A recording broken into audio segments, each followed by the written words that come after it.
Se é funcionário público e tiver um diferendo por causa de uma progressão na carreira, avaliação, sanções disciplinares, se uma Câmara Municipal recusar ilegalmente uma licença de construção e se a autoridade tributária cobrar indevidamente o imposto, se for necessário avançar com uma providência cautelar. Já ouviu falar? Pois bem, sabe onde pode resolver estas questões?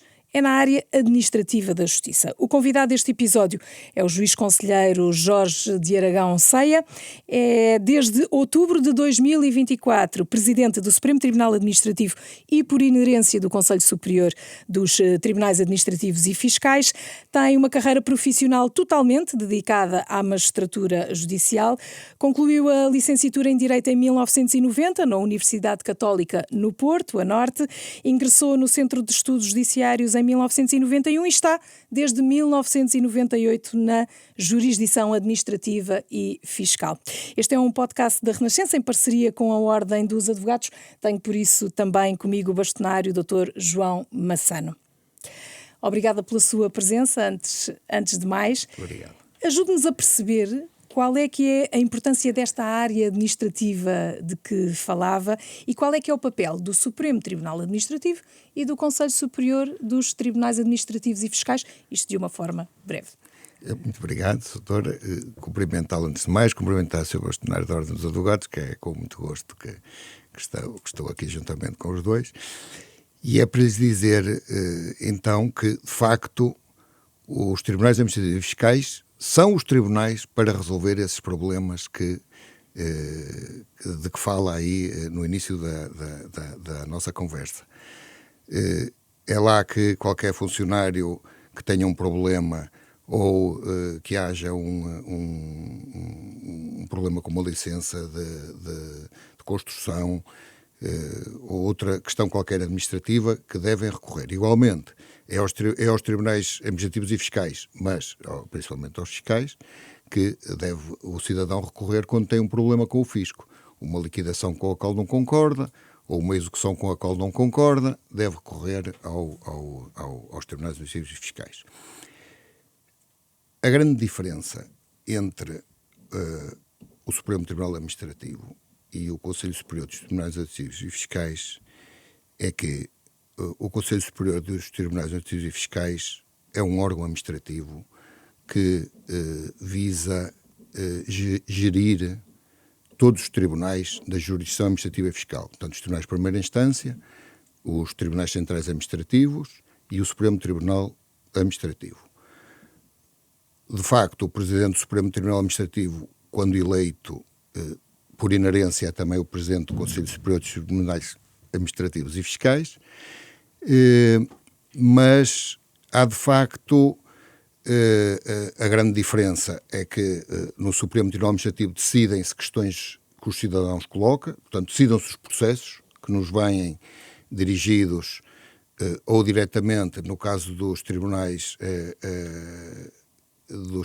fiscais, ou diretamente em função das questões que são colocadas, ou então por via do recurso dos tribunais centrais. Como lhe disse, portanto, as composições são diferentes. Depois, de um lado, estamos a falar de tribunais com juízes apenas, e não só, mas da área da justiça, mas no Conselho Superior já é diferente. O Conselho é diferente. O Conselho, sendo órgão administrativo, tem juízes, mas sem função de juízes. Portanto, tem pessoas nomeadas pelo Sr. Presidente da República, pessoas nomeadas pela Assembleia da República e pessoas eleitas pelos juízes, que são juízes naturalmente. Lá não atuam como juízes. No Conselho, atuam unicamente como membros de um órgão administrativo. E o facto de uns e outros terem uns condição de juízes e outros são professores e advogados. Qual é a competência do Conselho Superior, só para as pessoas perceberem melhor? A competência do Conselho Superior, no essencial, é gerir a jurisdição administrativa e fiscal. Portanto, é definir regras de funcionamento, como agora a gente fez, definir objetivos para o trabalho dos juízes. E é importante essa mistura da composição, não serem apenas magistrados. Eu acho que é importante porque permite que os membros não magistrados possam trazer uma visão diferente,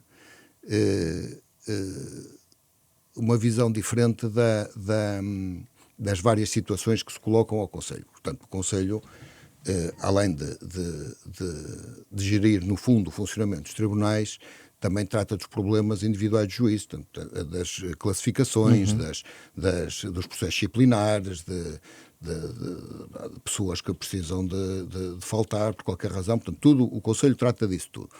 E, de facto, a existência de pessoas de diferentes proveniências, eu acho que, por vezes, mitiga ali alguma tendência que os juízes têm para ser um bocadinho mais rigorosos ou menos rigorosos. Portanto, aquilo, no fundo, eu acho que esta composição dual é uma boa composição dos conselhos. Claro que o Supremo Tribunal Administrativo tem juízes, ou de carreira, ou que vêm como juristas de mérito, mas a partir do momento que são nomeados para o cargo, passam a ser juízes como todos os outros. E perguntava-lhe, esta é uma área que é atrativa, ou seja, continuam e têm recebido gente nova que se interesse por esta área, e perguntava-lhe naturalmente como é que está o quadro de magistrados. Eu acho que é uma área atrativa. O problema... Posso-lhe colocar só uma questão já agora? Comparando com a área civil, qual é que acha que é mais atrativa para quem quer ingressar? Eu vou-lhe dizer a verdade. Como é que convenceria alguém a ir para a jurisdição administrativa? Já quem agora? Queira ser juiz, tanto pode ir para uma área como para outra. Ser juiz é igual em ambas as áreas. Não tem diferença nenhuma. Porque ser juiz é essencialmente decidir de acordo com a lei e essencialmente com a nossa consciência. Portanto, ser juiz numa área, nos tribunais administrativos e fiscais, ou ser juiz nos tribunais cíveis ou nos tribunais criminais, a função é exatamente a mesma. Aliás, como sabem, eu vim dos tribunais cíveis, portanto, comecei em comarcas de competência genérica, depois passei por um tribunal civil no Porto e acabei por iniciar a minha carreira na Justiça Administrativa e Fiscal nos tribunais, no Tribunal Tributário de Primeira Instância do Porto, e depois passei para o Administrativo. Não há diferença. Quem é juiz não vê diferença. Vê diferença nas matérias, naturalmente. Códigos, o código será uma base, Pronto, mas... Vê diferença nas matérias, mas o modo de julgar é essencialmente o mesmo. Pergunta-me como é que perguntou-me primeiro como é que se era uma área atrativa. Eu acho que é. O problema é que já se colocou aqui há um ano ou dois, que foi o Centro de Estudos Judiciários concentrar a formação em Lisboa. O Centro de Estudos Judiciários paga um subsídio a quem quer ingressar para fazer a carreira de magistrado judicial do Ministério Público e, de facto, trata-se, na altura, e acho que ainda hoje, é um subsídio pequeno para quem precisa de arrendar uma habitação em Lisboa. E eu acho que isso tem sido o principal óbice a que as pessoas venham para a magistratura. Mesmo agora com já um polo de formação. Agora é diferente, e vou-lhe dizer porquê. Este ano houve muitos candidatos. Inclusivamente nós, este ano, a Sra. Ministra abriu 48 lugares para a Jurisdição Administrativa e Fiscal. Porque estávamos a precisar... desses 48, ou esses 48 vêm tapar um mal menor, não é? Porque ainda não chegámos ao déficit do quadro. Esses 48 vêm tapar o mal menor. Vêm tapar, mas já falaremos disso. Portanto, eu acho que é uma profissão atrativa e é uma profissão que tem uma coisa boa, que as pessoas às vezes não pensam nisso. Os juízes são independentes a julgar. E isso, quando a gente tem total independência a fazer o que nos compete, eu acho que é uma coisa boa. Do que ter alguém a dizer, olha, decide assim ou decide de outra maneira. Portanto, o juiz pensa e faz a sua decisão sem ninguém o importunar por causa disso. E se olharmos para o quadro, então para os números, o que é que nos diz? O quadro. O quadro é curto, face à realidade que a gente tem. Temos falta de juízes na primeira instância para conseguir recuperar as pendências todas. Temos muita falta de juízes nos tribunais centrais, nos tribunais centrais administrativos, em especial no Tribunal Central Administrativo Sul. A que é que atribui essas falhas? Falta de recrutamento? Sim, essencialmente falta de recrutamento. Durante a crise económica houve vários anos que não houve recrutamento nenhum para os tribunais administrativos e fiscais. E, portanto, o que é que aconteceu? Não havendo recrutamento, as pessoas vão se reformando. Ainda agora vínhamos a conversar no carro. Este mês o Conselho vai aprovar a reforma de 3 juízes. Portanto, conselheiro, um desembargador e um juiz de primeira instância. E portanto, não há renovação, não é? E a verdade é essa. Durante vários anos houve... Eu nem sei se foi renovação. Não houve entradas. E isto repercute-se de baixo para cima. E, portanto, nós chegamos a certa altura que se me desse licença, eu andava um bocadinho para trás. Desde 2004, que no fundo foi criada a jurisdição administrativa e fiscal, tal como ela é hoje, sempre houve falta de magistrados. Mas estamos a falar de que falta? Ou seja, de um quadro em que faltam 5 ou 10? Não, olha, por exemplo, o Tribunal Central Administrativo do Norte foi criado e devia ter 12 juízes no administrativo e 9 no tributário, e tinha 3 no administrativo e 3 no tributário. Portanto, tudo isto, o que é que acontece? Ao longo do tempo, tudo isto se repercute sobre as pendências. Mas acha que é uma razão política?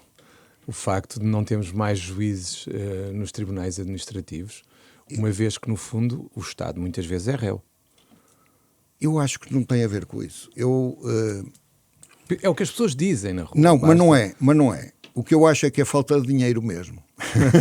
Ou de prioridades, não é? Ou de prioridades. Ou afetar o dinheiro a outras prioridades.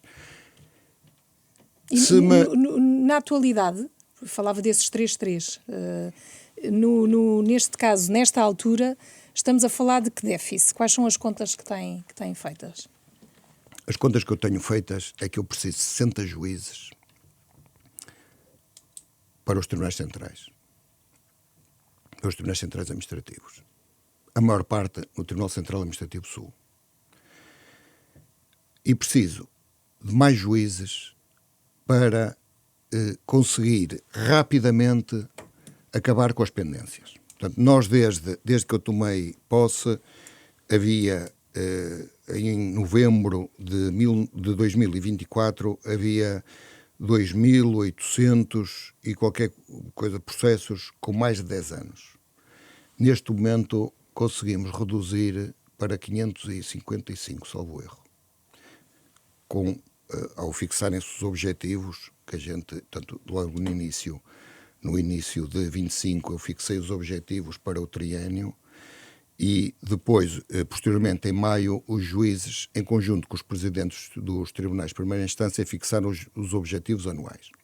Portanto, conseguimos recuperar isto. O objetivo é conseguir chegar a 29 com processos cuja antiguidade não seja anterior a 25 ou a 24. Portanto, em função também do número de juízes que tivermos. Isso tem custado mais horas de trabalho? Como é que se conseguiu? E o que já foi feito até agora? Eu acho que isso tem custado mais horas de trabalho aos juízes. Não é? Quer dizer, tem custado mais horas, tem custado... Eu acho que também tem a ver com o método. Uma vez que há objetivos e que sabe exatamente o que é para fazer, é claro que os juízes também não têm feito só os processos antigos, têm que ir fazendo-os, porque há processos urgentes, há processos prioritários, há processos... Há as providências.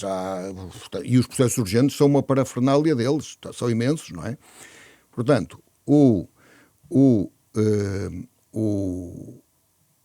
os juízes têm-se empenhado em cumprir os objetivos, que para mim é o fundamental, porque, repare, para mim é inconcebível que um cidadão tenha um processo em tribunal 10 anos sem decisão. Sim. Ou mais? Inconcebível. Ou mais. Bem, eu já falo de 10, já não falo de mais.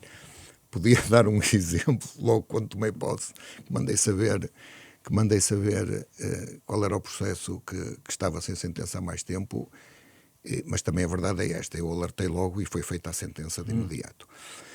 Mas já há 10 anos é demais e, portanto, as pessoas têm que perceber que nós estamos aqui para servir as pessoas, não estamos para nos servir a nós, nem para servir o Estado, nem para servir ninguém.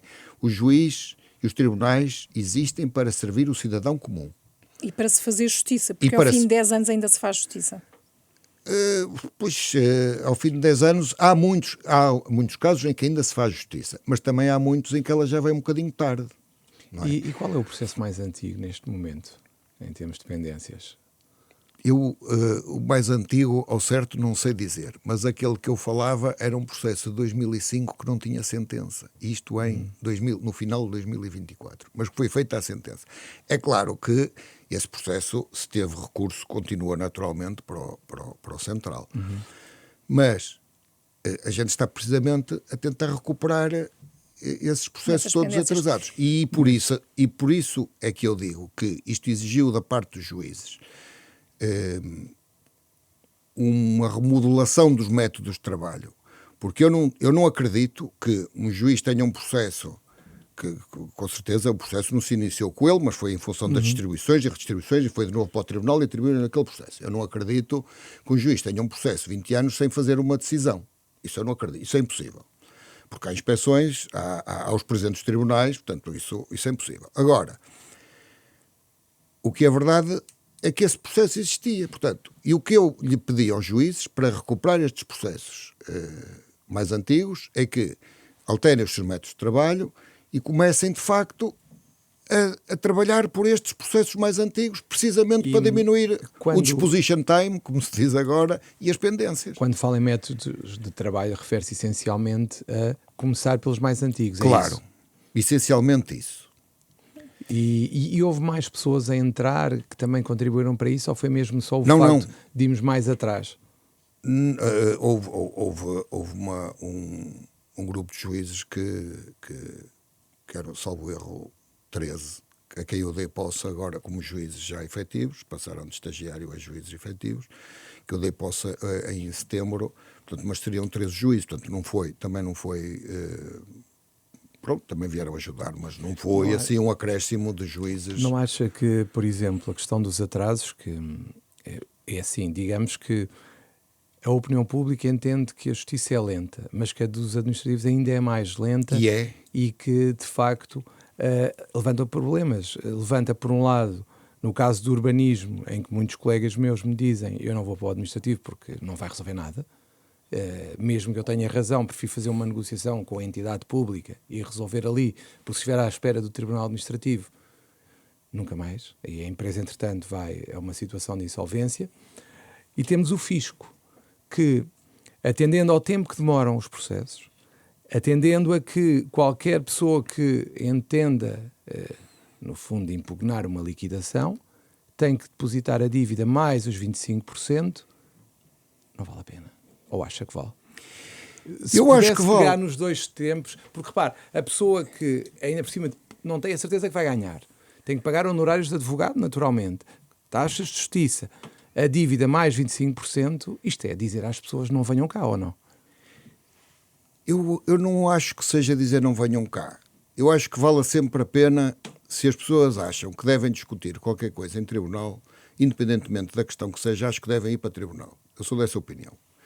Uma pessoa que tenha um litígio privado ou um litígio com uma entidade pública e se não concorda deve ir para tribunal. Independentemente do tempo que o tribunal demore. Agora, o tribunal não pode demorar imenso tempo. Não é? Portanto, o Tribunal Europeu dos Direitos Humanos define como um tempo aceitável um processo em primeira instância durar 3 anos, 3, 4 anos. Portanto, e de facto isso para mim também é um tempo aceitável. Mais do que isso passa a ser inaceitável. É claro que a Justiça Administrativa e Fiscal não tem conseguido resolver esse problema ao longo destes anos. E não tem conseguido resolver, como eu já disse, por falta de meios essencialmente por falta de meios humanos, também por vezes por falta de meios de edifícios, de instalações, mas agora estamos a tentar recuperar o tempo perdido, que eu acho que é sempre bom a gente tentar recuperar o tempo perdido e conseguir transformar esta jurisdição numa jurisdição que efetivamente consegue dar resposta aos cidadãos em tempo útil. E falava, peço desculpa, está a interromper, só para ainda pegar na litigância, para depois avançarmos. O Estado, naturalmente, terá muitos processos e haverá muitos processos contra o Estado. Mas que tipo de situações são mais recorrentes para decisão no administrativo, nesta altura? E se o Estado é, de facto, um dos que tem maior litigância também? Então, repare, o Estado tem sempre litigância, ou no âmbito tributário ou no âmbito administrativo, o Estado da Administração Central e as autarquias locais. Não há assim, se me perguntar... Não há um tipo de conflito que se distinga mais? Que se distinga. Há os funcionários públicos, há muitos processos, mas também há muitos processos de urbanismo no administrativo. Claro que os processos administrativos são menos que os do tributário, não é? É no tributário que tem mais processos, então? É no tributário, é no tributário que há mais processos. Portanto, agora, há ações de indemnização, que para mim, de facto, é fundamental esses processos serem despachados rapidamente, não só porque as pessoas estão à espera, mas porque é muito aborrecido ter ali aqueles processos e as pessoas depois queixam-se e ainda um dia destes recebi um ofício, uma carta de uma senhora a dizer que o filho tinha tido um acidente, tinha morrido num acidente escolar e que o processo estava há não sei quantos anos em tribunal e que não se resolvia e estava no Tribunal Central Administrativo Sul. E eu telefonei à senhora Presidente e disse-lhe a quem pertencia ao processo e pedi para o senhor desembargador despachar o processo. E, de facto, ele despachou o processo. Qual é o problema? O seu desembargador só quase consegue despachar processos urgentes. Porque tem tantos, que só quase consegue despachar os urgentes. Mas ele, de facto, fez esse esforço e acabou por despachar rapidamente o processo. E esses urgentes são o quê? Até para as pessoas perceberem o tudo. É providências cautelares, é intimações, portanto, tudo que seja qualificado como urgente, tirando os da contratação pública, que tem uma secção própria, mas tudo que seja qualificado como urgente é distribuído pelos juízes todos da primeira instância e dos centrais, não é? Dos juízes comum, da secção comum. De facto, a contratação pública, apesar de tudo, está em dia. Não há atrasos na contratação pública, que as pessoas queixam-se, o governo principalmente queixa-se muito. E em relação às providências, tem havido atrasos ou não? Eu penso que não. Eu penso que, precisamente porque os juízes, tanto da primeira instância como dos centrais, se têm dedicado essencialmente aos processos urgentes, que são em tanto volume que não lhes resta muito mais tempo para mais nada, eu penso que os processos urgentes têm sido despachados todos em prazo.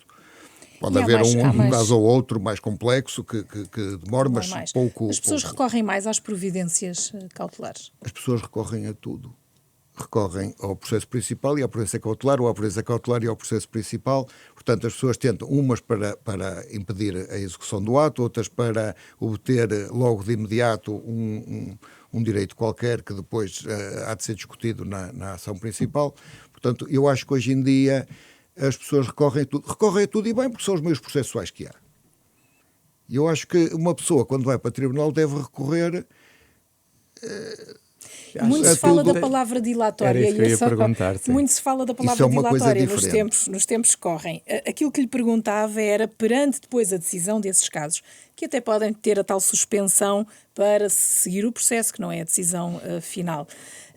Mas depois de avaliadas as providências, nota-se que muitas delas, poucas, não sei, estou a pedir-lhe uma avaliação, é possível concluir se há ali expediente dilatório, que é genericamente eu posso dizer que há muito expediente dilatório, mesmo no Supremo. nós temos processos em que é preferida a decisão e depois da decisão vem a arguição de nulidade e vem mais recurso para o pleno e recurso para o constitucional, e às vezes a gente pensa, pronto, está previsto na lei que se possa recorrer, isso não há dúvida. Mas tem utilidade? Não é? Portanto, tudo o que será a gente... no âmbito das defesas, se calhar, mas não sei, sim, não é? Eventualmente pode ter utilidade no âmbito de transitar mais tarde a decisão, por qualquer razão, que às vezes dá jeito de transitar mais tarde até para pagar, ou para ver se discutir outro assunto qualquer, é capaz de dar jeito de transitar mais tarde. Agora, é preciso não esquecer que todos os atos dilatórios que são praticados no processo pelo cidadão, o cidadão vai pagar as custas disso. Não é? É o cidadão que paga isso. É claro que eu não estou a dizer que as pessoas não devam, e digo isto repetidamente, que as pessoas não devam recorrer a todos os meios processuais que existam na lei para defender o seu direito. Agora, eu acho que às vezes há alturas em que uma pessoa tem que saber parar, porque está a despender dinheiro desnecessariamente. E eu, relativamente a esse assunto, é claro que a gente, quando vê, o Supremo agora tem condenado como litigante de má-fé, quando vê que é uma coisa manifestamente infundada e fora de contexto, e o que aparece também ultimamente é articulados muito desagradáveis. São com uma linguagem desagradável. Tem aparecido isso. Acho que é desnecessário, porque não só cria mal-estar, como vai criar ali uma animosidade sem utilidade nenhuma. E essas condenações têm sido agora mais frequentes? Quando diz agora, temos... Sim, ultimamente, sim. Têm sido mais frequentes. Uma vez por mês, eventualmente. Mas que antes não se verificava. Que antes não se verificavam. Não. Estamos a falar que tipo de figura? Litigância de má-fé? Sim, a litigância tem havido de má-fé. muitas condenações, então. Muitas. Algumas. Nunca há muitas, não é? Porque, pronto, a margem de manobra também para se litigar é grande. E a gente também não está ali para estar a impedir as pessoas de exercer os seus direitos. Agora, há coisas que se veem que são manifestamente infundadas e que têm nenhuma razão de ser. Portanto, e nesse caso tem-se feito uma pequena condenação como litigante de má-fé. A litigância de má-fé tem funcionado. Fará sentido a questão das multas por manobras dilatórias ou alegadamente dilatórias, na sua opinião? Eu não sei se as multas... A gente já tem aquela possibilidade de aumentar a taxa de justiça, não é? Eu acho que por aí já se resolve o problema. Nessas condenações, o que é que acontece? Por exemplo, quando há essa condenação... Alguém tem que pagar, não é? Que é sempre o cidadão que paga. Que é uma multa, não é? Chamemos-lhe assim. Sim, é uma espécie de uma multa. É. Mas às vezes não era mais fácil, até para acabarmos com este tema, que era, fala-se nas tais manobras alegadamente dilatórias, mas não era mais fácil, por exemplo, analisar o que é que está em cima da mesa e revogar aquelas que manifestamente não fazem sentido, ou acha que isso é difícil de fazer, que há coisas que estão na lei que devem continuar, ou acha que é uma... Eu vou lhe dizer a verdade. Eu acho que os nossos processos, processo civil, processos tribunais administrativos e o Código de Processo, de procedimento e processo nos tribunais tributários, que são bons códigos e não têm nenhumas providências a que as pessoas possam recorrer que sejam excessivas. Elas têm que ser usadas com razoabilidade e moderação. Aí é o poder de gestão do juiz. Sim. E, portanto, eu acho que em termos legislativos não devemos alterar nada. Não é? A gente deve perceber quando é que esses meios que o legislador pôs ao dispor do cidadão para defender os direitos estão a ser usados fora de uma prática saudável e a desrespeitar, de facto, a sua própria existência desses meios. Regressando à morosidade também, já de que falámos, a Ministra da Justiça diz que a justiça administrativa é lenta, ela própria também faz esse diagnóstico, e que é um problema do investimento também, não é só da justiça, mas também de outros fatores na sociedade. Consegue-nos dizer dos processos que vão estando parados ou à espera de decisão, pelas várias razões que já enumerou, de que valor é que poderemos estar a falar? De valor associado a esses processos que possa estar então ali parado e preso, que não sai para a economia e que não se resolve? Parado, eu não consigo dizer um valor. Neste momento, isto pode ser, eu vou ter que explicar o valor. Neste momento nós, no tributário, nos tribunais todos, temos 19 mil milhões. Mas não estão parados, porque a entrada dos processos, como é dinâmica, todos os dias entram processos novos, todos os dias saem processos de tribunal, todos os dias entram processos em tribunal e, de facto, nós aumentamos este valor desde que eu cheguei, mas neste momento temos menos processos e conseguiu-se reduzir vários mil milhões na decisão dos processos que foram feitos. Qual é a questão? Este valor não é valor de imposto.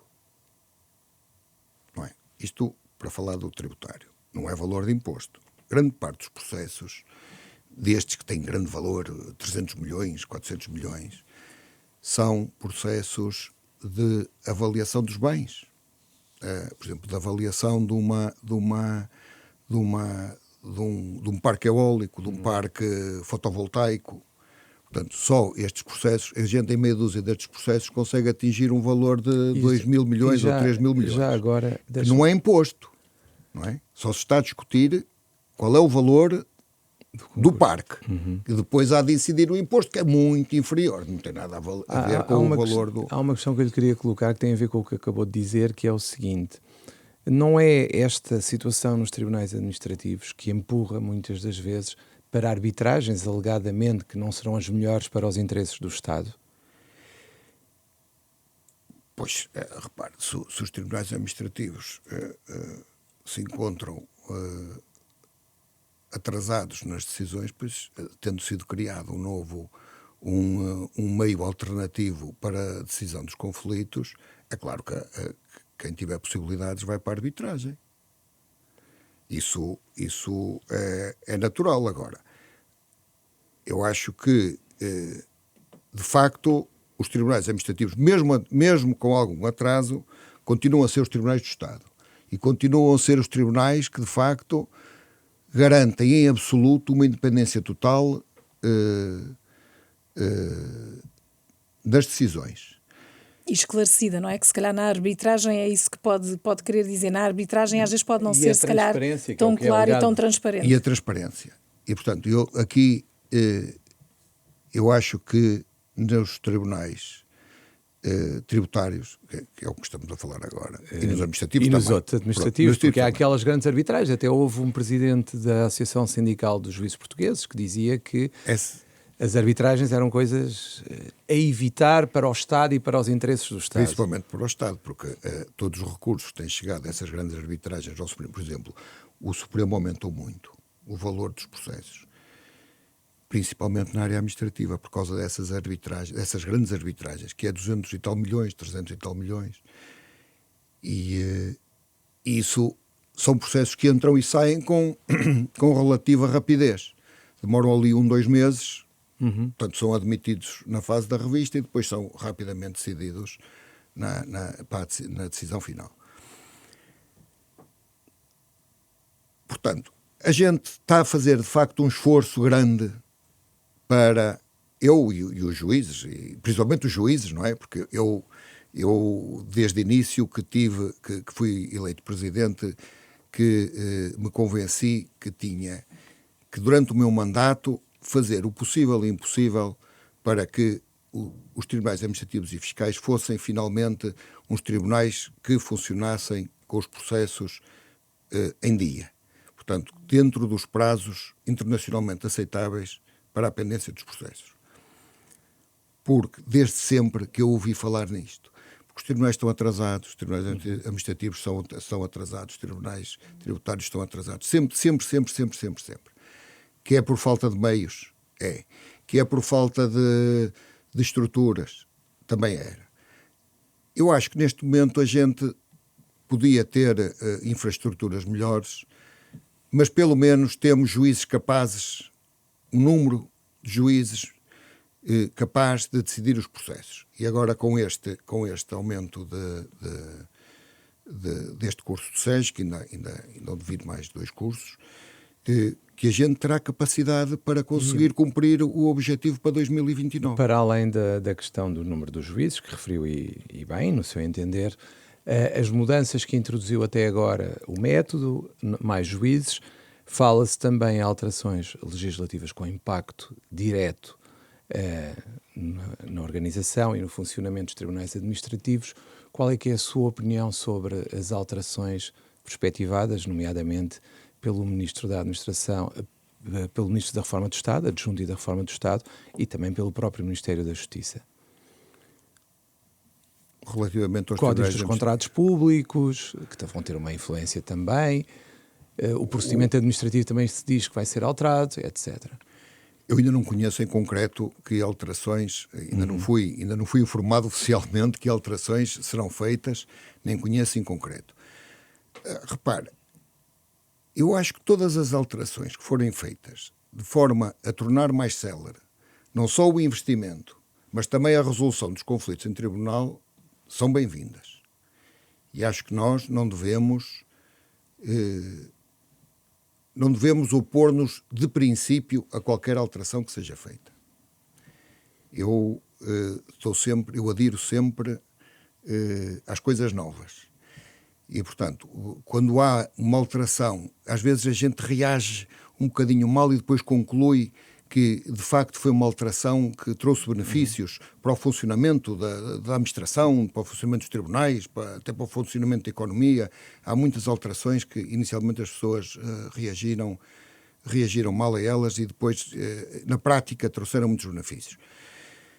Pois eu reparo, o Governo e a Assembleia legislam como bem entendem, a gente limita-se a aplicar a lei. Há um tema que é o visto prévio, que era que eu ia perguntar. Mas que era acrescentando só sim, mas vamos ao visto, que era o facto daquilo que se vai conhecendo, que é aligeirar os procedimentos, saltar etapas, confiar, como já tivemos aqui de resto até o Ministro Gonçalo Matias a dizer que teríamos de confiar mais nas pessoas. Mas esse aligeirar de etapas, de fiscalizações no final de todos os procedimentos apenas, em determinados valores, obviamente, tudo isto pode trazer mais litígio? Como eu lhe disse, eu desconheço oficialmente a proposta que é feita. Ouço por me dizer pelo que leio, pela comunicação social. Pela comunicação social. Portanto, eu não sei se será exatamente assim. Mas a ser assim, isso é uma responsabilidade do Governo. Não é? Portanto, mas que terá uma consequência final. Mas era isso que eu ia dizer. É uma responsabilidade do Governo que, a seguir, também tem que ser responsável pela consequência final. Não é? Que eu aceito o argumento de que devemos confiar mais nas pessoas, eu acho que sim. Porque eu acho que, de facto, as pessoas nem sempre são tão más como aquilo que a gente julga. Eu acho que se deve confiar nas pessoas. É claro que vai haver sempre irregularidades, como já agora e como haverá sempre, e isso daí não conseguimos fugir. Agora, mas se o Governo e a Assembleia, no final, tem que se responsabilizar também pelos resultados negativos que daí possam ocorrer. Mas o Sr. Juiz Conselheiro, Sr. Presidente, o que é que acha, em termos de funcionamento do seu tribunal, vai ter mais ou menos trabalho? Se acabarmos com o visto prévio, nos termos em que tem vindo a ser falado, acha que vai haver um aumento de processos ou não? Que não é um se. Sim, o Ministro já disse, não é já um disse, se. não é um se. Vai acontecer. É quando, sim. Eventualmente pode haver, mas tem que ser acomodado. Se essa for a política do Governo de acabar com o visto prévio e já parte do princípio que vai haver aumento de litigiosidade nos tribunais todos, por causa disso, então tem que também ser responsável por isso e tem, no fim, que dar os meios necessários. Havendo meios, tudo se resolve. O problema é, não se pode estar anos e anos e anos seguidos sem aumentar os meios humanos e depois dizer, malandros, estão lá com os processos, não despacham os processos. Não despacham os processos porque os processos são mais que os juízes, não é? Não dão tempo suficiente, porque os processos não param. Claro. Não é? Sim, e a vida das pessoas também não. Mas acredita que este paradigma está em vias de mudar? Ou seja, governo após governo, independentemente das cores, independentemente das políticas, a verdade é que esta bola de neve cresce sempre. E que os administrativos são deixados, entre aspas, de lado. De lado. Completamente Sim, de lado, é um facto. Eu acho... Mas deixa-me já agora só fazer esta pergunta.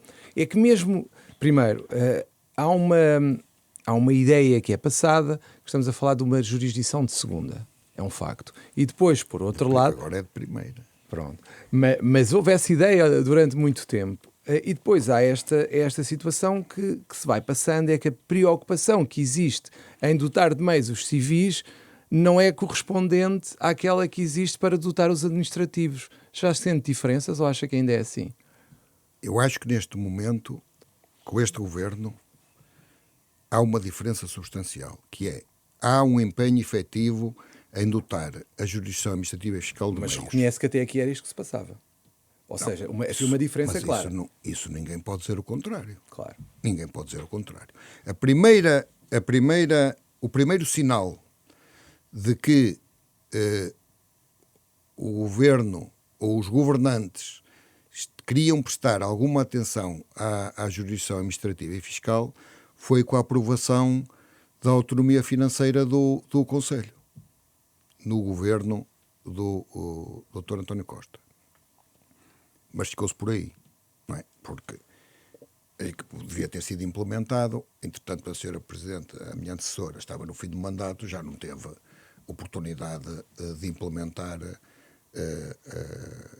a autonomia administrativa e financeira e, portanto, isso coube-me a mim, de facto, enquanto Presidente do Conselho, fazer essa implementação, que está praticamente concluída. Portanto, foi desde janeiro de 25 até ao fim do ano. Portanto, neste momento o Conselho funciona completamente autónomo. É o Conselho que paga os ordenados aos juízes, tem autonomia total. E está funcional. Temos edifício próprio, temos próprio arrendado, não é? Temos funcionários próprios, passámos de 4 funcionários para 60 funcionários, portanto está tudo a funcionar. O que eu preciso, de facto, é agora de ajuda para os meios humanos. Mais mãos de trabalho. Mais mãos de trabalho. E só que, é claro, que não é fácil ter mais mãos de trabalho rapidamente, porque eu, para ter mais mãos de trabalho como juízes de direito, leva 3 anos. Portanto, eu neste momento tenho um curso a sair agora em setembro, com 20 e poucas pessoas, depois com certeza outro curso igual em setembro do ano seguinte, e portanto estes 48 que entrarão agora só irão sair daqui, primeiro como juízes estagiários e depois como juízes de direito. Portanto, como juízes estagiários já conseguem... Já no seu final, em 29, Sim. Se forem os 3 anos. Encurtar é uma solução para os colocar mais rápido? É. Ou há o risco de os colocar menos preparados? Não há. Os juízes, o que têm que ser treinados, essencialmente, isso eu já conversei há tempos com o doutor Edgar Lopes. Os juízes, o que têm que ser treinados, essencialmente, é na tramitação do processo. Porque passar um ano inteiro com questões teóricas, é certo que dá uma bagagem jurídica ali para resolver os processos. Agora, acontece que aquelas questões teóricas, a maior parte delas, não acabam por não ter qualquer repercussão prática nos processos. Porque a gente, quando vai decidir o processo, decide o processo do Sr. Joaquim, que tem uns contornos factos concretos, e são aqueles e não são outros, e aplica-se-lhe uma única norma ou 2 normas, e, portanto, aquela questão é que tem que ser resolvida. E o que eu gostava era que esta fase inicial, enquanto auditor de justiça no SEG, fosse a antecâmara só, exclusivamente, da prática judiciária, da prática dos processos. E quando se chegassem aos tribunais como juízes estagiários, ou ainda como auditores, mas como juízes estagiários, não tivessem dúvida nenhuma na tramitação dos processos. E isso não acontece. Continuam a ter dúvidas? Continuam porque o que é, como o SES tem aquela formação mais teórica que prática, não é? Quando chegam a juízes estagiários, têm que ir aprender a formação prática com os juízes que estão nos tribunais. Ora, e o que eu gostava era que eles, quando saem do SES, já tivessem essa formação. Ou seja, ter uma parte de estágio mesmo internamente, enquanto estão no SES, para que chegassem e começassem logo a trabalhar a 100%. Sim, era isso. Era isso. E tudo isso num tempo inferior aos 3 anos. Se pudesse ser em 2, para mim era o ideal. E acha que é realizável? Acho. Cortando algumas cadeiras teóricas que não se justifica, acho e o terceiro ano seria quase só um estágio dentro do... Vou-lhe explicar porque é que é realizável. Porque eu também tive um estágio de 3 anos. E eu sei que agora é um bocadinho diferente no SES, mas eu no SES não posso dizer que tenha aprendido a tramitar processos. Porque não aprendi. Aprendi a fazer umas sentenças e umas petições iniciais e umas contestações e umas acusações. Na altura aquilo ainda era toda a gente junta, quem ia para o Ministério Público e quem ia para juiz. Agora, eu quando cheguei à comarca, de facto, como auditor de justiça ainda, eu não sabia fazer... Mas acha que hoje ainda é assim? Eu acho que grande parte ainda é assim. Ainda é assim. É muito teórico. E outra coisa que os juízes precisavam também, e que precisam muito, eu também já falei isso com o Dr. Edgar, que é uma disciplina que ensine a organizar o serviço. De gestão processual. De gestão processual. Acha que isso era importante? Acho que isso é mais importante do que tudo o resto. Daí a sua importância que deu aos modos de gestão quando entrou. Sim. As formas de trabalho. Às formas de trabalho. Acho que isso é mais importante que tudo o resto. Se a gente souber organizar o serviço, mesmo que não saiba muito bem o que lá está ainda, mas se a gente conseguir organizar o serviço, depois é muito mais fácil e eficiente a decidir tudo. Acho que agora temos que falar do tema AIMA, não é? Era isso, eu queria avançávamos, mas já ficaram aqui os recados, pelo menos as indicações daquilo que poderia ser, ajudar a resolver um bocadinho a parte humana, não é? De mãos para trabalhar no administrativo. A verdade é que também tem recebido, fruto também de políticas, muitos processos relacionados com a atuação da AIMA. Já tem sido notícia. Presumo que também estejam a levantar ali algum problema e necessidade de mais decisão e de mais trabalho também no Tribunal. Se me permite, só para todos termos noção do que estamos a falar aqui, qual é o número de processos ligados à AIMA que existe? O máximo número. Sim. O número máximo. Portanto, aqui há 2 tipos de processos. Claro. Agora. Portanto, havia inicialmente... Eu gostava que explicasse às pessoas o que é que estamos a falar. Tá bem. Porque as pessoas ouvem falar AIMA, mas não sabem. Então eu vou explicar. Inicialmente, os processos, que ainda são neste momento o maior número no Tribunal Administrativo do Círculo de Lisboa, eram processos que as pessoas vinham intentar para que os tribunais condenassem a AIMA a marcar uma entrevista. Era só isto. Exato. Portanto, só esses processos, chegámos a ter 200 mil, houve entradas 900 por dia, 900 processos por dia, e hoje em dia temos 133 mil, que entraram no último mês, 7 mil e tal por cento. Já estamos a diminuir o número de entradas ou ainda não? Mas estamos agora entraram no último mês 7 mil, nós chegámos a ter 900 por dia. Pois era isso que eu ia está a ver que... Isto começou na reta do final... 23. Nós afetámos 6 juízes, porque repare, o tribunal consegue acomodar, se o tribunal está agizado para, por exemplo, 50 mil processos por ano, consegue acomodar 60, 70, não consegue acomodar 200 mil processos, por muito simples que sejam, só o trabalho material que dá não se consegue acomodar. Portanto, deslocámos 6 juízes só para esses processos, para os tais processos que as pessoas pretendiam que o tribunal condenasse a AIMA a marcar uma entrevista, que era a tal entrevista para renovar os documentos. E às vezes até para recolha de dados biométricos iniciais. Iniciais, também. sim. Portanto, não era para... Ali, inicialmente, não era para decidir nada. Portanto, neste momento, nós fomos... aqueles 6 juízes foram trabalhando naqueles processos, até que a certa altura nós apercebemos-nos que a AIMA marcava as entrevistas, fazia as entrevistas e não comunicava nada ao tribunal. E nós ficámos imenso tempo pedimos a certa altura que nos comunicasse por referência aos processos, porque eu também percebi que a certa altura a AIMA só marcava a entrevista quando era citada em processos. Então, se era assim, podiam perfeitamente indicar-nos que processos em que tinham feito a entrevista que a gente podia extinguir. Não fizeram. Foi uma reunião, 2 reuniões, 20 reuniões, e que sim senhora, que mandamos amanhã e depois, e nunca mandaram nada. Mas acha que é má vontade? Não, acho que é pior que a desorganização. Desorganização. Ou falta de meios. Ou é uma coisa ou outra, ou é tudo Acha que junto. eles não têm esses meios para vos dar a informação, então? Eu acho que não. Eu acho que também a verdade é esta. A avalanche de pessoas foi tal que não havia nenhum serviço público que conseguisse, claro. de uma forma célere e eficaz, reorganizar-se para resolver o problema. Então, assim, nós não tivemos, portanto, a AIMA também não teve, portanto, não havia possibilidade nenhuma de ninguém se adaptar àquela avalanche de situações. E, portanto, iam resolvendo as urgências que era as comunicações que iam chegando do tribunal. Algumas, basicamente. Ou as partes que informavam. O que é que aconteceu? Bem, a gente esperou, até que eu disse, a gente não vai esperar mais.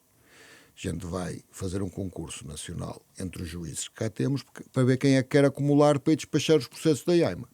E apresentaram-se várias pessoas e foram selecionadas 28 para ajudar a despachar aqueles processos. É claro que neste momento já foram feitas 7.000, desde há um mês e meio, 7.000 e tal sentenças e 12.000 e tal despachos. Isto causa também uma certa perturbação na AIMA, porque receber de repente 12.000 despachos em processos para dizer isto ou aquilo paralisa os serviços. Não é? No espaço de, estava-me a dizer? Um mês e meio. Um mês e meio. Um mês e meio. Isso foi o trabalho dos 28 juízes. Dos 28 juízes. 7.000 e muitas sentenças e 12.000 e tal despachos. E a questão que se coloca é aí agora. E agora?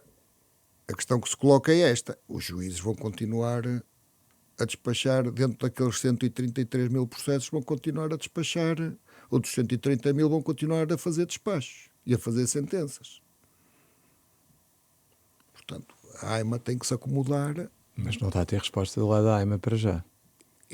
A única notícia que eu tive é que é o pânico total, mas eu não posso deixar de estar já agora parados. Eu ia perguntar só mesmo a nível do governo, por exemplo, até o ministro, isto já subindo à parte política naturalmente, mas sabendo que isto é um constrangimento. O ministro, eu acho que o ministro fez diversas diligências no sentido de resolver, mas não conseguiu. O problema é que a coisa é tão avassaladora que não é possível resolver. Quer dizer... A não ser que se contratasse muita gente. Ou se fizesse o que se fez na estrutura de missão da AIMA, por exemplo, em que se teve uma task force a tentar resolver os problemas e aparentemente foi conseguido. Era a única hipótese. Uma agora, lá força na AIMA, extraordinária. Na AIMA, neste momento, a AIMA não tem capacidade porque está a gerir. Eles tinham que ter um aumento brutal de funcionários para poder atender as pessoas. Que já não têm suficientes para atender as pessoas, quanto mais para responder às vossas solicitações. E era o que eu ia dizer, um aumento brutal para atender as pessoas e depois um grupo de funcionários, aí podia ser mais restrito para poder responder às solicitações do Tribunal. Mas nós estamos, no seu entendimento, e olhando para isto, estamos a falar de processos, mas são vidas de várias pessoas. Esta questão não considera que isto é... Mas deixe-me só acrescentar outra coisa. Neste momento, de todas aquelas entrevistas que a AIMA realizou... É a fase inicial que está a referir.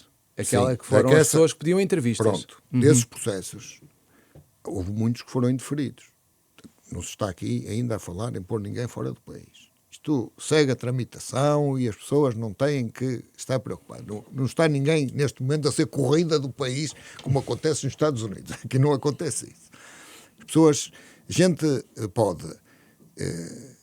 não querer cá as pessoas, mas não temos necessidade de ser antipáticos, não é? Podemos resolver os problemas com afabilidade e com regras entendíveis. E que as pessoas percebam e legalmente. O que é que acontece agora? Todos aqueles indeferimentos que ocorreram já estão a entrar no tribunal, que são em número já grande. Já são centenas. Tem ideia do número? Não tenho, mas são muitas centenas de processos. Muitas. E afigura-se que vem aí alguns milhares de processos. Mas qual é a questão?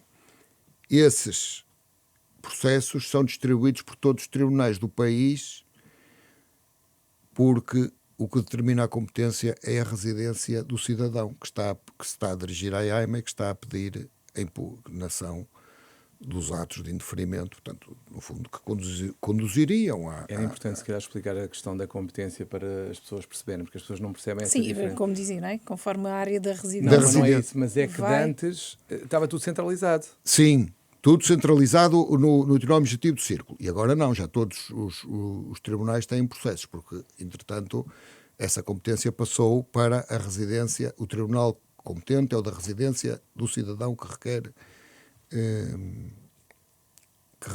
faz o pedido e que agora quer impugnar o indeferimento que teve.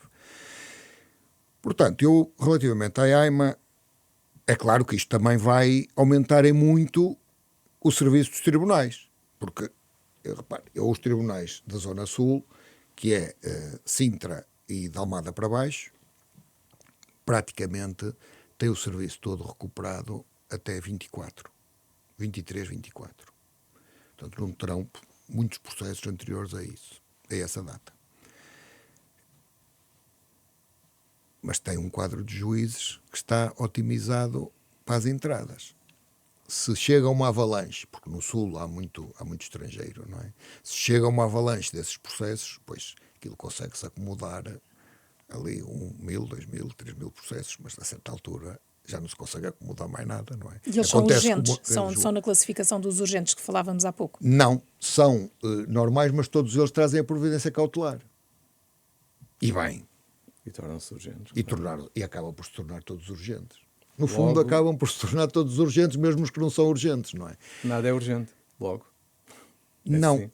Estão a conseguir responder. Ora, mas eles estão a conseguir responder. Isso, relativamente às providências cautelares da AIMA, pode haver, é o que eu digo sempre, pode haver uma outra dificuldade em algum tribunal, mas a resposta está a ser dada dentro dos prazos legais dos processos urgentes, portanto, isso não está a ser posto em causa.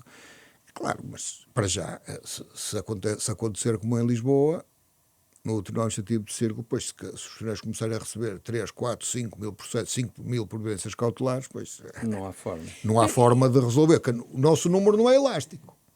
Eu não posso tirar juízes de um tribunal para pôr noutro, porque eu preciso. Isto é como a manta, não é? Destapa sempre a algum lado. Mas dizia que esses foram os primeiros. E depois desses há outro tipo de questões que vão sendo... Pois são precisamente estas os indeferimentos. São os indeferimentos, na sequência daquelas entrevistas. Estamos a falar destas duas questões, para já. No seguimento daquelas entrevistas que tinham os processos do Tribunal Administrativo de Círculo de Lisboa, houve imensos, milhares de pessoas, a grande maioria, recebeu os títulos de residência e de permanência, recebeu isso tudo. Só que houve muitos que foram indeferidos, por qualquer razão, porque faltavam elementos, porque não estavam cá a tempo suficiente, por qualquer razão que fosse, não é? E esses agora é que estão a começar a disseminar-se pelos tribunais todos do país. E, portanto, a gente deixa de ter o problema em Lisboa, mas começa a ter já um aumento gradual de pendências por causa desses processos nos outros tribunais todos. E como é que se resolve isto? Porque já se percebeu que não vai parar. A tendência é para piorar. Temos os ministros a assistir também a esta questão, não só na área da Justiça, como na área responsável pela AIMA. Onde é que vamos parar ou não? Só acrescentar uma coisa ao que a Liliana disse, que é, vamos ter as famosas ordens de expulsão mais dia, menos dia. Como é que isto se junta tudo e o que é que vamos fazer, no fundo? Pois os tribunais administrativos fiscais vão fazer o que for, o que estiver de acordo com a lei. Como é que acha que se poderia resolver? Na sua opinião, claro, obviamente. Se tivesse o poder de decisão, como é que resolvia isto? Em termos administrativos e em termos dos tribunais? Sim. As tais task force, que é o mais gente. Era só com mais pessoas. Só com mais pessoas. Não há outra forma. Ou alteram a lei e conseguem acomodar os indeferimentos todos, também as pessoas ficam cá. Não é? Como Espanha. Alteram a lei e, por exemplo, se a pessoa não juntou o determinado documento, pronto, se relevarem isso, ou seja, essa pessoa tem direito ao título para se poder manter cá em Portugal. Portanto, ou fazem essa alteração, ou então tem que haver um aumento dos quadros. Não há volta a dar. Não há volta a dar, porque isto não há... Eu acho que nenhum... Aliás, os italianos estão iguais a nós, não é? E estão a fazer como? Estão como nós, sem saber o que fazer, não é? Porque não há nenhum país do mundo que consiga, nenhum tribunal do mundo que consiga acomodar 200 mil processos num ano. Então nós podemos estar a falar de... Nenhum. Podemos estar a falar de alterações à questão da expulsão e as ordens de expulsão, etc., mas depois vão esbarrar nos tribunais. É isto que vai acontecer, se não houver alterações. Esbarram nos tribunais, porque depois vem outra vez mais suspensões de eficácia. Sim. E a discutir mais qualquer coisa. Portanto, eu acho que isso acaba por esbarrar. Ou seja, não basta alterar a lei para que isto funcione. Tem que haver uma alteração no terreno. Pois, isso tem. E estávamos a falar da expulsão, da deportação de imigrantes. Há um parecer muito recente do Conselho. Quer ajudar-nos a perceber o que é que esteve na base e que depois, na prática, será ou não aceite por parte do Governo. Aliás, eu relativamente a esse parecer até queria esclarecer uma coisa. Eu vi umas notícias que diziam que os juízes deram parecer negativo e tal. Não foram os juízes. Quem deu foi o Conselho. Os juízes que estão no Conselho não estão lá com função de juiz. Já falámos nisso. Não estão lá com função de juiz. O que é que se passa? Este parecer que a gente deu não é nada anormal. O Conselho Superior dos Tribunais Administrativos e Fiscais é ouvido sobre toda a legislação que possa eventualmente ter impacto na jurisdição. E até, às vezes, sobre outra legislação. E o que a gente se limitou a dizer foi, olhem, os senhores apresentam aqui este diploma legal, mas parece que ele afronta aqui umas regras das diretivas e que isto não poderá ser assim. Agora, o Governo e a Assembleia fazem como quiserem. Se quiserem aprovar, aprovam. Aquilo não é um parecer vinculativo. Só nos foi perguntado, aquilo é como se fosse um aviso. Foi-nos perguntado qual era a nossa opinião. E o Conselho deu. Agora, quem tiver a responsabilidade de fazer o diploma legal é que sabe se quer acomodar aqueles alertas que a gente fez. E ajuda-nos a perceber quais é que foram. Ou pelo menos alguns, não, para não ser se não se importa, vou só ver aqui, que eu tenho aqui o que exatamente... O que é que de facto poderá ultrapassar aquilo que é legalmente admissível? Tinha essencialmente a ver com a questão da...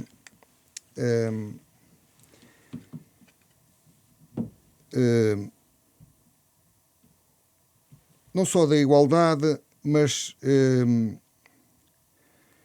tinha a ver com declarações prestadas, tinha a ver com a definição da minoridade por referência à imputabilidade penal, a supressão da exigência de suspeita fundada para afastamento por ameaça à segurança nacional ou à ordem pública. Ou seja, no essencial, o que a gente disse foi isto. Olhem, há diversas questões onde se estava a ir longe demais. Onde se está a ir, e nem é longe demais, onde se está a ir em confronto direto com os regulamentos da União e com as diretivas da União. Portanto, talvez não fosse má ideia acomodar... No fundo, aqui nem sequer, só para as pessoas perceberem, nem sequer estamos a falar de uma questão de constitucionalidade, estamos a falar para além de... Sim. Portanto, e não foi, e nós não demos opinião. O Conselho não deu nenhuma opinião sobre, quer dizer, uma opinião própria. Fez um confronto com o que existe. Fez um confronto com o que existe e disse, olha, os senhores fizeram isto assim, mas isto parece-nos a nós que está em contradição com as regras da União que nos são diretamente aplicáveis e às quais a gente tem que obedecer.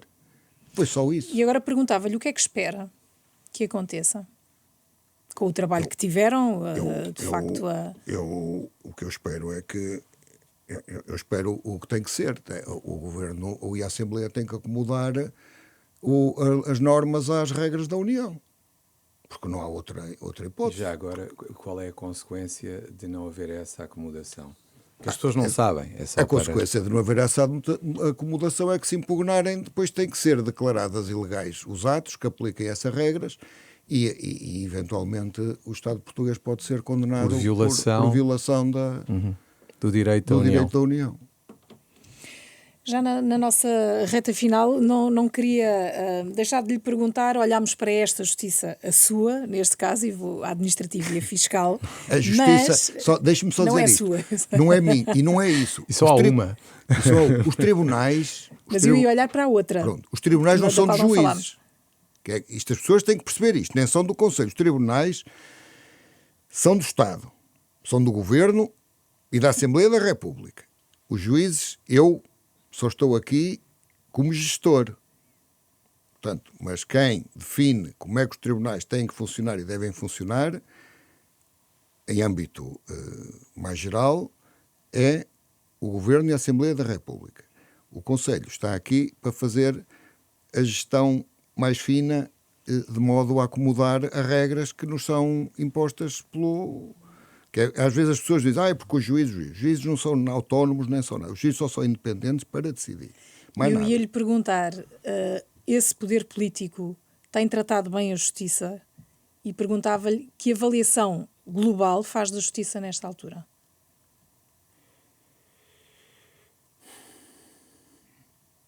Eu acho que a justiça está boa. Acho que têm-se dado passos grandes para que a justiça melhore. Portanto, em termos de independência, isto tenho que dizer também, em termos de independência nós não temos nenhum problema que existe nos países que não são democráticos. E alguns que são democráticos têm alguns problemas de independência dos juízes. Nós, de facto, vivemos num Estado de Direito e numa democracia em que os juízes não têm pressões, decidem só de acordo com a consciência e com a lei, e o Governo não se mete com os juízes, nem a Assembleia da República, nem ninguém se mete com os tribunais em termos de pressionar para uma decisão num sentido ou no outro. Portanto, isso as pessoas podem estar descansadas, que não há nenhum tribunal em Portugal que seja pressionado nesse sentido. Agora, o balanço global. Eu acho que os tribunais estão bem, os tribunais administrativos e fiscais vão ficar melhores do que estão agora, está-se a fazer um grande esforço nesse sentido, e de certeza que dentro de 2 anos que estarão muito melhores do que estão agora. Naturalmente, os tribunais precisam da ajuda de todos. Precisam da ajuda do Governo, precisam da ajuda da Assembleia da República, e para poder ter meios, para poder ter instalações, e isso é preciso não esquecer. E, de facto, este Governo, eu tenho que que reconhecer isso, a Sra. Ministra da Justiça tem-se desdobrado em dar ouvidos ao que a gente pede. Isso, a verdade é. A Sra. Ministra da Justiça tem sido muito receptiva nos pedidos todos que vamos fazendo. É claro, tudo limitado pelas contingências do outro Ministério ao lado, que é o Ministério das orçamentais, enfim, mas isso a gente também percebe. A gente percebe que Portugal não é um país rico. Portanto, não é um país que possa ter tudo e mais alguma coisa como há países que têm, não é? Que têm em dobro e em triplo. Portanto, nós temos que gerir com parcimónia os recursos que temos. E dentro destes recursos, de facto, a Sra. Ministra da Justiça, a Justiça Administrativa e Fiscal aceita todas as solicitações que nós temos pedido. E não consigo resistir mesmo já à última questão, e estamos a falar desse poder político. É admissível esta espera por indicação dos juízes para um Tribunal Constitucional? E que levaram já mesmo à renúncia do próprio Presidente do Tribunal Constitucional no dia de hoje? Essa espera é exatamente como eu que espero pelos juízes. Portanto, ou será uma falta de mérito? Isto é uma questão política, de gestão política que não se resolve, ou estaremos a falar de falta de mérito? Eu não sei se é falta de mérito, não, porque nós temos muitas pessoas no país que têm mérito. Eu acho é que se tem caído aqui num equívoco que é este. Às vezes fala-se, porque é o juiz do PS, é o juiz do PSD, é o juiz do Chega. Não há juízes de partidos. Não, os juízes não têm partido, porque se têm partido não podem ser juízes. Não é? Se estão ali alinhados sem ser com a sua consciência e com a lei, não estão ali a fazer nada. Isso não são juízes. É como os meus juízes, não é? Eu não tenho ali juízes alinhados com nada. Eles decidem de acordo com a consciência e com a lei. Não decidem nem ninguém lhes diz nada. Portanto, se o atraso causa problemas ao Tribunal Constitucional, causa porque qualquer falta de juízes em qualquer tribunal causa grandes problemas. Aliás, eu lembro aqui a questão do Supremo Tribunal Espanhol, que esteve anos e anos sem juízes, também por causa de divergências políticas, e aquilo causou-lhes imensos problemas. E aqui o problema também é a divergência política. E a divergência política, mas os políticos podem divergir entre si quanto à indicação dos nomes. Agora, pois ele tem mais tarde ou mais cedo, e rapidamente tem que indicar alguém para ocupar os lugares, não é? Porque os que lá estão também já acabaram o mandato e querem se vir embora. E não está a dar novos para sair. Pelo contrário, parece que é mais tarde do que mais cedo. Foi. Muito obrigada. Damos por terminado este episódio do podcast Direito à Justiça. Na próxima semana regressamos com um novo convidado.